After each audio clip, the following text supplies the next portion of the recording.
नमस्कार। आज आपण झटपट मेथीची भाजी बघणार आहे।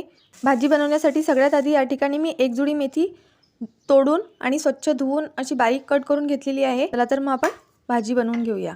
सगळ्यात आधी गॅसवरती मी एक पॅन ठेवला आहे। पॅनमध्ये आपल्याला 2 चमचे तेल टाकायचे आहे। जास्त तेल टाकायची आवश्यकता नाही आहे।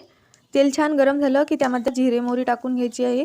जिरे मोहरी छान तडतडली की त्यामध्ये लसूण टाकून घ्यायचा आहे। लसूण आपल्याला छान फ्राय करून घ्यायचा आहे तेलामध्ये। हे बघा या पद्धतीने लसूण जास्तच टाका मेथीच्या भाजीमध्ये, म्हणजे खूप छान चव येते भाजीची। त्यानंतर आपण यामध्ये कांदा टाकून घेऊया। एक कांदा घेतलेला आहे मी असा बारीक कट करून।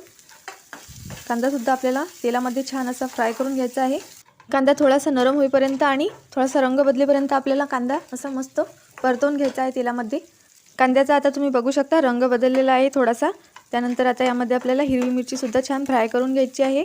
2 हिरव्या मिरच्या घेतलेल्या आहेत मी। तुम्ही आवडीप्रमाणे तिखट कमी जास्त करू शकता। मिरची सुद्धा मस्त फ्राय झालेली आहे। त्यानंतर आता आपण यामध्ये मेथी टाकून घेऊया। हे बघा मेथी स्वच्छ धुवून त्यानंतर ती छान निथळून घेतलेली आहे आणि नंतर कट केलेली आहे मी। मेथी टाकल्यानंतर आपल्याला यामध्ये मीठ टाकून घ्यायचं आहे चवीपुरतं। मीठ टाकल्यानंतर मेथीला लगेच पाणी सुटायला सुरुवात होते।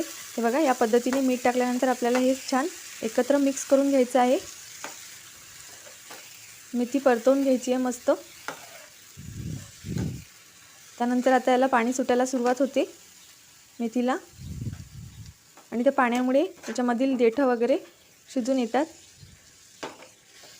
हे बघा या पद्धतीने तुम्ही बघू शकता। थोडीशी परतवल्यानंतर भाजीला आता पाणी सुटायला सुरुवात झालेली आहे आणि आटेपर्यंत आपल्याला भाजी छान परतवून घ्यायची आहे। हे बघा या पद्धतीने छान पाणी आटलेलं आहे। आता मी गॅस बंद करून घेतलेला आहे। आपली भाजी सुद्धा मस्त शिजलेली आहे।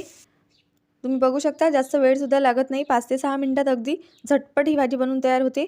मस्त भाकरीसोबत, चपातीसोबत किंवा तोंडी लावण्यासाठी सुद्धा ही भाजी खूप छान असा पर्याय आहे। तुम्हाला माझा आजचा मेथीच्या सुक्या भाजीचा व्हिडिओ कसा वाटला हे मला कमेंट करून नक्की सांगा। व्हिडिओ आवडल्यास व्हिडिओला लाईक करा आणि चॅनलला सबस्क्राईब करा।